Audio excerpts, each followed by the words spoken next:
दिंडोरी शहरासह ग्रामीण भागातील शाळा विद्यालयांमध्ये जागतिक योग दिन उत्साहात साजरा। 21 जून हा जागतिक योग दिन म्हणून आज शुक्रवार दिनांक 21 रोजी दिंडोरी शहरासह ग्रामीण भागातील शाळा व विद्यालयांमध्ये योग दिन मोठ्या उत्साहात साजरा करण्यात आला।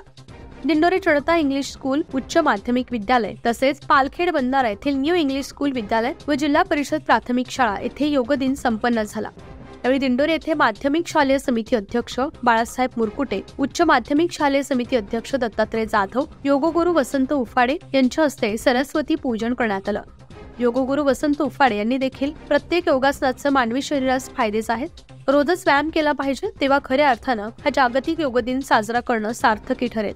भारत हा ऋषी मुनींचा देश आहे। पूर्वीपासून योग साधना करत ऋषींनी जसं आपलं ध्येय साध्य केलं तसेच आपणही आपलं शारीरिक, मानसिक, बौद्धिक ध्येय साध्य करायचं असेल तर योगासन ही आपली खरी बलस्थानं आहेत, अशी माहिती सांगितली। यावेळी पालखेड बंधारा येथील जिल्हा परिषद प्राथमिक शाळेत पंचायत समितीचे शिक्षण विस्तार अधिकारी कैलास पगार यांच्या उपस्थितीत योग दिन साजरा करण्यात आला।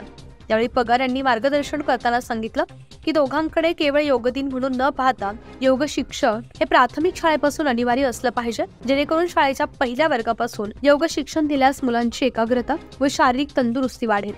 यावेळी विद्यालयाचे व प्राथमिक शाळेचे कार्यक्रम यशस्वीतेसाठी सर्व क्रीडा शिक्षक वृंद मोठ्या संख्येने उपस्थित होते। न्यूज 15 मराठीसाठी प्रतिनिधी बापू चव्हाण, नाशिक।